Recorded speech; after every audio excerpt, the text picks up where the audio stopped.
یہ رجب المرجب کا مہینہ اسلامی لحاظ سے 4 حرمت والے مہینوں میں سے ایک مہینہ ہے، یعنی یہ فضیلت والا مہینہ ہے۔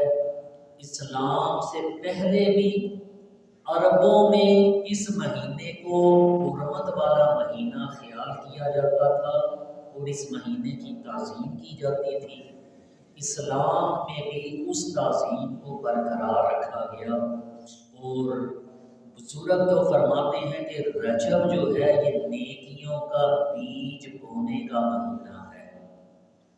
جو اگلا مہینہ آئے گا شعبان، یہ پھر جو بیج بو دیا ہے اس کی آب پاشی کا مہینہ ہے، اس کھیتی کو پانی لگانے کا مہینہ ہے۔ اور پھر جب رمضان شریف آئے گا تو یہ رمضان شریف اس فصل کو کاشت کرنے کا مہینہ ہے۔ اس لیے جو کوئی سمجھدار آدمی ہے، اس نے اگر اچھی فصل کاشت کرنی ہو تو وہ اچھا بیج ڈالتا ہے زمین میں، پھر اس کی دیکھ بھال کرتا ہے، اس کی گوڈی کا خیال رکھتا ہے، اس میں کھاد ڈالتا ہے، پانی اس کو وقت پہ دیتا ہے، پھر جا کے اچھی فصل کاشت کرنے کو ملتی ہے۔ پھر بھی اگر مقدر ساتھ دے رہے ہو، رب کا فضل شامل حال ہو۔ اسی طریقے سے یہ نیکیوں کی جو فصل رمضان میں ہم کاشت کرنا چاہتے ہیں، اس فصل کا جو بیج ڈالنا ہے وہ اس مہینے میں رجب میں ڈالنا ہے۔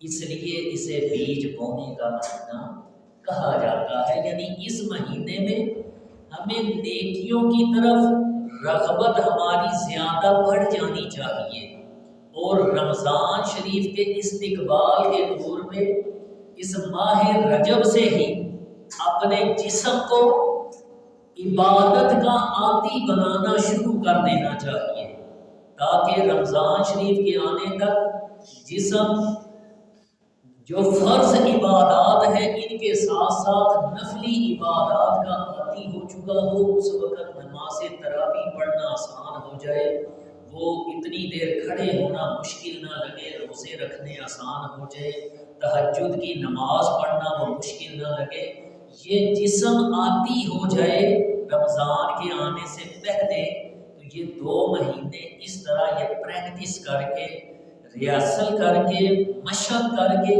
اس جسم کو نیکیوں کا عادی اور عبادت کا عادی بنایا جائے۔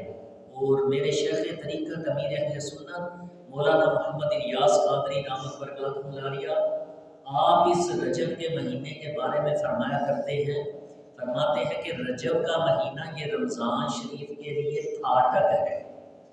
یہ رجب آتا ہے تو اس کے بعد کیونکہ نیکیوں کا کثرت کا مہینہ رمضان شریف آتا ہے، اس لیے آپ بولتے ہیں یہ رجب کا مہینہ رمضان شریف کا پھاٹک ہے، کہ اس مہینے میں سے گویا کہ گزر کے اس پھاٹک میں سے گزر کر رمضان شریف نے ہم تک پہنچنا ہوتا ہے۔ اللہ ہم سب کو رمضان المبارک سے ملنا نصیب فرمائے۔ سرکار دو عالم صلی اللہ علیہ وسلم کی یہ سنت ہے، یہ دعا کرنا کہ اللہ ہمیں رمضان سے ملنا نصیب فرمائے، ہماری زندگی میں رمضان شریف ہمیں دیکھنا نصیب کرے۔ یہ حضور دعا فرمایا کرتے تھے ہماری تعلیم کے لیے، کہ جس چیز کی چاہت نبی رحمت صلی اللہ تعالی علیہ وسلم فرمائے، جس سے ملنے کے لیے حضور تمنا کریں، وہ محبوب صلی اللہ علیہ وسلم جن سے ملنے کے لیے رب ان کا انتظار فرماتا ہے، جن سے ملنے کے لیے رب فرشتوں کو بھیجتا ہے کہ محبوب کو لے کر آؤ، وہ محبوب جس سے ملنا چاہیں، جس سے ملنے کی تمنا رکھیں، اس کی فضیلت کا اندازہ آپ کیجئے کتنا ہوگا۔ یہ رمضان المبارک سے ملنے کی تمنا حضور فرمایا کرتے، اور آپ اکثر یہ دعا جب رجب کا مہینہ شروع ہو جاتا تو سرکار دو عالم صلی اللہ علیہ وسلم یہ دعا اکثر مانگا کرتے، اللہم بارک لنا فی رجب و شعبان وبلغنا رمضان۔ اللہ سے دعا کرتے، مولا رجب کے مہینے میں بھی ہمارے لیے برکت عطا فرما، شعبان کے مہینے میں بھی برکت عطا فرما، اور ہمیں رمضان سے ملنا نصیب فرما۔ یہ دعا یہ اکثر مانگنی چاہیے ہمیں بھی سنت پر ادائیگی کی نیت سے۔ چلیے ابھی موقع کی مناسبت سے میں ایک بار یہ دعا پڑھتا ہوں، آپ بھی میرے ساتھ ساتھ اپنے آقا صلی اللہ علیہ وسلم کا تصور جما کے کہ حضور اس طرح یہ شوق کے ساتھ دعا فرمایا کرتے تھے، اس شوق کے ساتھ آپ بھی میرے پیچھے پیچھے یہ دعا ایک بار برکت کے لیے پڑھ لیجیے۔ الصلاۃ والسلام علیک یا رسول اللہ وعلی آلک و اصحابک یا حبیب اللہ، اللہم بارک لنا فی رجب و شعبان وبلغنا رمضان۔ الصلاۃ والسلام علیک یا نبی اللہ وعلی آلک و اصحابک یا نور اللہ۔ اللہ تعالیٰ ہمیں اس دعا کی حقیقی برکتیں بھی نصیب فرمائے۔ ابھی میں نے آپ کے سامنے قرآن مجید فرقان حمید کے 29ویں پارے میں ہے سورۃ الحاقہ، اس کی 24ویں آیت کریمہ یہ تلاوت کی ہے۔ اللہ جل شانہ ارشاد فرماتا ہے کلوا واشربوا ہنیئا بما اسلفتم فی الایام الخالیہ۔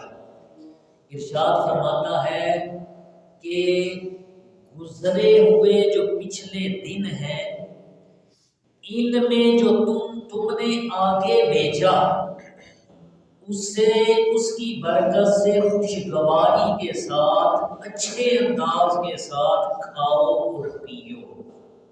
اس کا مفہوم کیا ہے؟ ارشاد فرمایا کہ گزرے ہوئے دنوں میں یعنی ہماری زندگی میں جو دن ہم نے گزار لیے، ان دنوں میں ہم نے جو آگے کے لیے بھیجا، وہ آگے کے لیے کیا بھیجا؟ مفسرین اس کی تفسیر میں فرماتے ہیں کہ مثلا کوئی ایک آدمی یہ فرض روزوں کے ساتھ ساتھ نفلی روزے بھی رکھنے کی کوشش کرتا ہے، تو یہ گویا کہ ان گزرے ہوئے دنوں میں آگے کے لیے بھی اپنا رزق بھیج رہا ہے۔ رب فرماتا ہے کہ جو اس طرح زندگی گزار کر آئے اسے پھر جنت میں یہ خوشخبری سنائی جائے گی کلوا واشربوا ہنیئا، کہ یہاں پہ آپ خوشگواری کے ساتھ جو جی چاہتا ہے کھاؤ پیو، بلا روک ٹوک کے کوئی بل ادا نہیں کرنا پڑے گا، فری میں جو کچھ کھانا چاہتے ہو پینا چاہتے ہو کھاؤ پیو، کیونکہ تم اس کے حصے کی جو بھوک ہے وہ اللہ کی رضا کے لیے روزے کی حالت میں دنیا میں ہی گزار آئے۔ اللہ تبارک و تعالیٰ کو روزہ رکھنے والے لوگ بڑے پسند ہیں، اور روزے رمضان کے تو فرض ہیں ہی، وہ رکھنے ہی چاہیے، وہ نہ رکھنے کے تو گناہ گار ہیں۔ بالغ ہے جس پہ روزہ فرض ہے وہ فرض روزہ چھوڑے تو گناہ گار ہے، لیکن ان فرض روزوں کے علاوہ نبی پاک صلی اللہ تعالی علیہ وسلم کی ایک بڑی پیاری یہ بھی سنت تھی، حضور ہر پیر شریف کو روزہ رکھا کرتے تھے، ہر پیر شریف کو۔ صحابہ نے عرض کی یا رسول اللہ صلی اللہ علیہ وسلم اس کی وجہ کیا ہے؟ آپ ہر پیر کو ہی روزہ رکھ لیتے ہیں۔ حضور نے فرمایا کہ اس دن میں پیدا ہوا تھا، اس دن میں پیدا ہوا تھا، اسی دن مجھ پر وحی کا آغاز ہوا تھا، میں اللہ کا شکر ادا کرنے کے لیے اس دن کو مناتا ہوں، اس دن کو روزہ رکھتا ہوں۔ تو یہ شکر ادا کرنے کا رب کا ایک طریقہ روزہ رکھنا بھی ہے۔ ہمارے ہاں بھی بعض گھروں میں یا بعض لوگوں میں یہ رواج ہوتا ہے، عموماً جو خواتین ہیں ان میں نے زیادہ اس ٹرینڈ کو یا اس جذبے کو دیکھا کہ کوئی کام اگر نہ ہو رہا ہو یا کوئی مشکل آن پہنچے تو وہ جیسے منت مانی جاتی ہے، منت مان لیتے ہیں لوگ کہ میرا یہ کام ہو جائے تو میں اتنے روزے رکھوں گا نفلی۔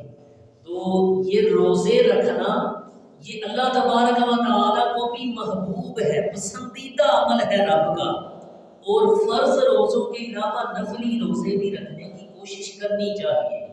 آج کل کے یہ جو رجب کے دن ہیں، رجب کے دن جو شروع ہونے والے ہیں، اس رجب کے مہینے کے روزوں کی اور زیادہ فضیلت ہے، اور ان دنوں میں روزے رکھنے تو کوئی مشکل بات ہی نہیں رہی، چھوٹے چھوٹے سے دن ہیں، اور سردی میں ہی وہ بندہ جو ہے اتنا ٹھٹھرا رہتا ہے کہ ٹھنڈا پانی بھی نہ کوئی پیاس لگتی ہے اور نہ ہی بلکہ پانی پینے کو جی ہی نہیں چاہ رہا ہوتا، اور 8-9 گھنٹے میں وہ دن پورا ہو چکا ہوتا ہے۔ مفت کی نیکیاں یہ کمائی جا سکتی ہیں ان دنوں میں روزے رکھ کر۔ تو یہ رجب کا مہینہ روزے رکھ کر گزارنا چاہیے، جس سے ہو سکے وہ اگلے دنوں کے لیے ان دنوں میں رزق اکٹھا کر لے۔ سرکار دو عالم صلی اللہ تعالی علیہ وسلم آپ چند صحابہ کے ساتھ کچھ تناول فرما رہے تھے، کھانا وغیرہ کچھ حضور کھا رہے تھے، اور دیگر چند صحابہ بھی ساتھ تھے۔ اتنے میں حضرت سیدنا بلال حبشی رضی اللہ تعالی عنہ یہ بھی تشریف لے آئے۔ حضور نے ان کو بھی دعوت دی کہ بلال آؤ ہمارے ساتھ، آپ بھی کھاؤ۔ جناب بلال حبشی رضی اللہ تعالیٰ عنہ عرض کرنے لگے، یا رسول اللہ صلی اللہ علیہ وسلم میرا روزہ ہے، یعنی رمضان کا مہینہ نہیں تھا، دوسرے دن تھے، تو حضرت بلال حبشی نے نفلی روزہ رکھا ہوا تھا۔ عرض کرنے لگے، یا رسول اللہ صلی اللہ علیہ وسلم میرا تو روزہ ہے۔ حضور نے جو صحابہ دیگر موجود تھے آپ کے ساتھ، انہیں ارشاد فرمایا کہ ہم اپنے حصے کا رزق یہاں پہ کھا رہے ہیں، اور بلال اپنے حصے کا رزق آگے جنت میں بھیج رہا ہے۔ یہ جو روزہ رکھ کے بھوک برداشت کی جا رہی ہے، اس حصے کا رزق جو ہے جنتی پھلوں اور جنتی کھانوں کی صورت میں رب تعالیٰ وہاں پہ عطا فرمائے گا۔ یہی اس آیت کریمہ میں جو میں نے تلاوت کی سورہ حاقہ کی، اللہ جل شانہ اس میں یہی ارشاد فرما رہا ہے، کلوا واشربوا ہنیئا بما اسلفتم فی الایام الخالیہ۔ ارشاد فرمایا کہ گزرے ہوئے دنوں میں جو تم نے آگے کے لیے بھیجا ہوا ہے، اب ادھر آگے اسے خوشگواری کے ساتھ کھاؤ پیو، تمہیں کوئی پوچھنے والا یہاں پہ نہیں ہے، اس کی کوئی مواخذہ کوئی حساب کتاب نہیں ہوگا۔ یاد رکھیے دنیا کے اندر، اس دنیا میں جہاں پہ ہم رہ رہے ہیں، اس دنیا کا اصول یہ ہے رب کے ہاں کہ یہاں کا جو حلال ہوگا اس کا حساب لیا جائے گا۔ جو حلال ہم کماتے ہیں، حلال کھاتے ہیں، حلال خرچ کرتے ہیں، اس کا جواب دینا پڑے گا اللہ کی بارگاہ میں کہ اگرچہ حلال ہے لیکن بتانا ہوگا کہ کہاں سے کمایا تھا، کہاں پہ خرچ کیا ہے، کیا کچھ کھایا پیا ہے۔ اس دنیا کے حلال پہ حساب ہے، اور اس دنیا کا اگر حرام معاذ اللہ کسی نے کمایا کھایا خرچ کیا تو اس پہ اس کو پکڑ ہوگی اور عذاب ہوگا۔ لیکن جنت کے اندر حلال چیزیں وہ وافر مقدار میں دی جائیں گی، ایسی نعمتیں کھانے پینے کے لیے جن کا ہمارے دل میں خیال بھی نہیں گزرا، لیکن جتنا مرضی کھاتے جائیں نہ کوئی اس کا حساب دینا ہوگا اور نہ ہی ان چیزوں میں کوئی کمی واقع ہوگی۔ اور یہ رجب کا جو مہینہ ہے ہمیں یہی ترغیب دیتا ہے کہ ہم اس میں عبادت کا بیج بوئیں، رمضان کے آنے سے پہلے اپنے جسم کو اس چیز کا عادی بنانا شروع کریں کہ رجب کے مہینے میں مثال کے طور پہ کسی نے 4 6 8 روزے رکھے، آگے شعبان کا مہینہ شروع ہوا پھر اس نے کوئی 5 7 10 روزے رکھ لیے، اس کی ایک طریقے سے وہ پریکٹس ہو جائے گی۔ جسم جو ہے اس چیز کا عادی ہونا شروع ہو جائے گا، عادت پڑنا شروع ہو جائے گی، رمضان کے روزے مشکل نہیں لگیں گے۔ اس لیے ان مہینوں میں اپنے جسم کو روزوں کا بھی عادی بنانا شروع کرنا چاہیے، اور روزوں کے ساتھ ساتھ نفلی عبادت یہ بھی کرنی چاہیے۔ نوافل ویسے پڑھے جائیں، قرآن کی تلاوت کی جائے، یہ بھی نفلی عبادت ہے، حضور کی ذات پر درود پڑھا جائے، کوئی تسبیح پڑھی جائے، صلاۃ التسبیح کی اللہ توفیق دے، یہ نماز پڑھی جائے۔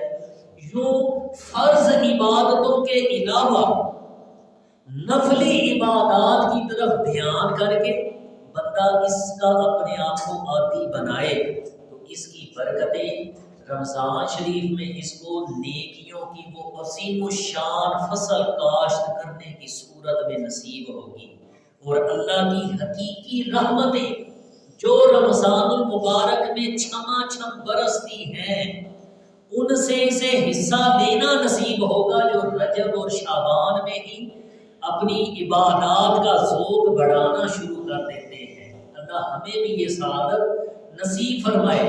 اللہ جل شانہ اور اس کے پیارے حبیب صلی اللہ تعالی علیہ وآلہ وسلم ان کو یہی عمل محبوب ہے، اور سرکار دو عالم صلی اللہ علیہ وسلم بھی جب رجب کا مہینہ شروع ہوتا حضور روزے بھی رکھا کرتے، پھر شعبان کا مہینہ آتا تو روایتوں میں آتا ہے کہ رمضان کے بعد سب سے زیادہ روزے حضور شعبان کے مہینے میں رکھا کرتے تھے۔ اور کسی نے عرض کی یا رسول اللہ صلی اللہ علیہ وسلم اتنے روزے آپ شعبان میں رکھتے ہیں، اس کی کوئی خاص وجہ ہے؟ ارشاد فرمایا کہ اس مہینے میں ایک رات وہ آتی ہے کہ جس رات میں بندوں کے اعمال نامے رب کی بارگاہ میں پیش کیے جاتے ہیں۔ میں یہ پسند کرتا ہوں جس وقت میرا اعمال نامہ اللہ کی بارگاہ میں پیش کیا جائے اس وقت میں روزے کی حالت میں ہوں۔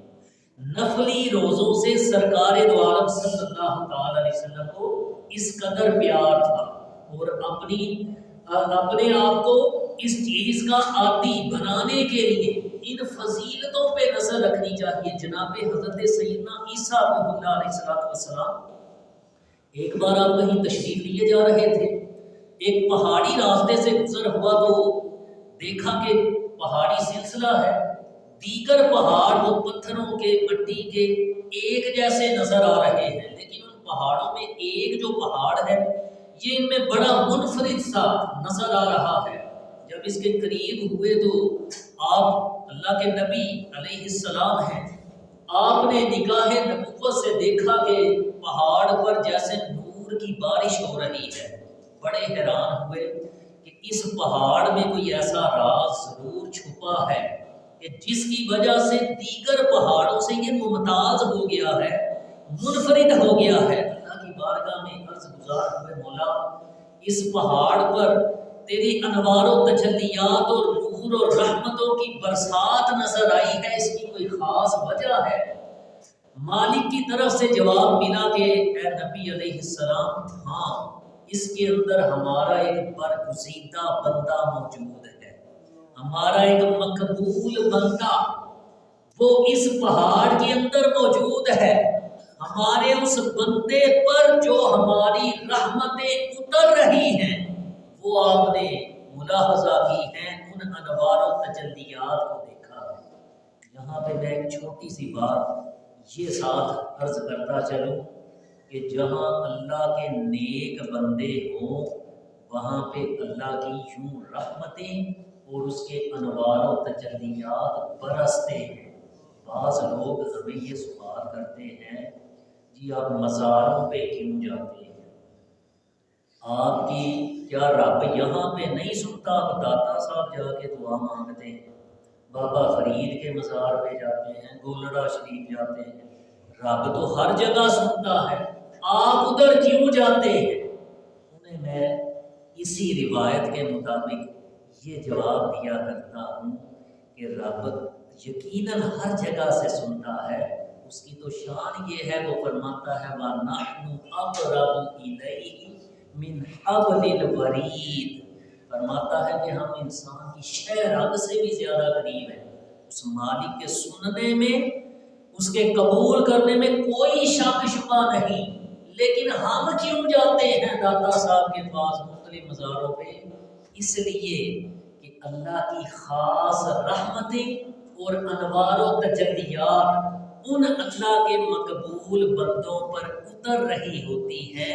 ان انوار و تجلیات کے پاس جا کر جو دعائیں کی جاتی ہیں وہ رب زیادہ قبول فرماتا ہے۔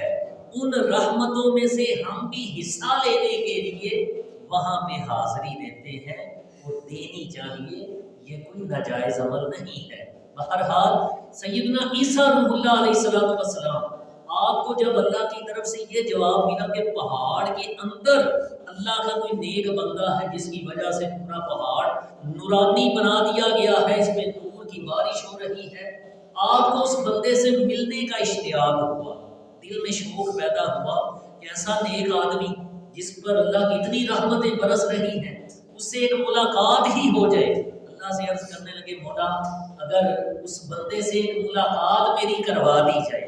مالک نے کہا کہ اے نبی علیہ السلام، آپ نے دعا کی ہے، آپ کا رب قبول فرمانے والا ہے، یہ آپ نے ہاتھ میں جو عصا پکڑا ہوا ہے، چھڑی پکڑی ہوئی ہے، اس عصا کو اس پہاڑ پر ماریے اور آگے میری قدرت کا نظارہ دیکھیے۔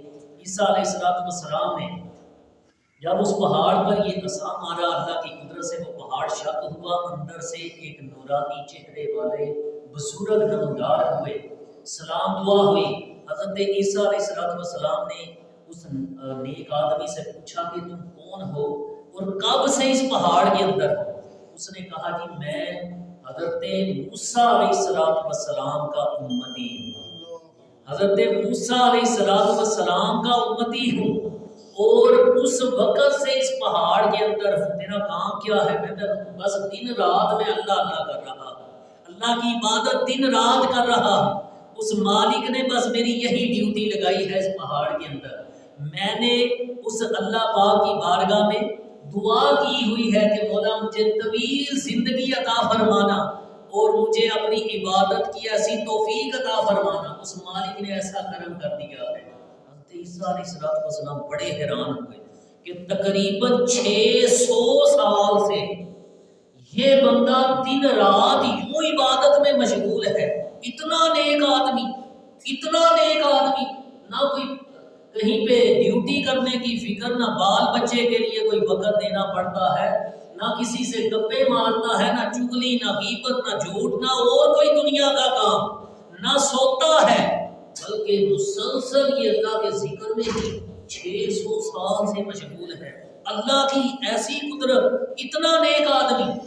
اللہ کی بارگاہ میں عرض کرنے لگے، مولا کیا پوری روئے زمین کے اوپر اس شخص سے زیادہ بھی کوئی نیک تیرا بندہ موجود ہے؟ مولا اتنا نیک آدمی، 600 سال جس کو عبادت میں ہی گزر گئے۔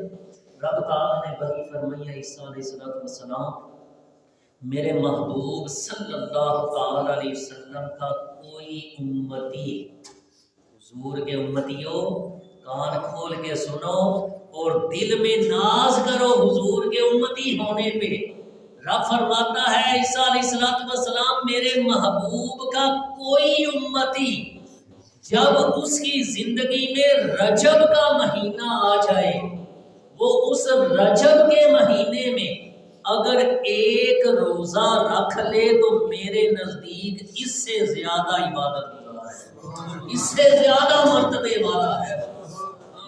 رجب کے مہینے کی اتنی برکتیں ہیں، اتنی فضیلتیں ہیں، ہو سکتا ہے آج چاند طلوع ہو جائے ورنہ کل رجب کا مہینہ آ جائے گا۔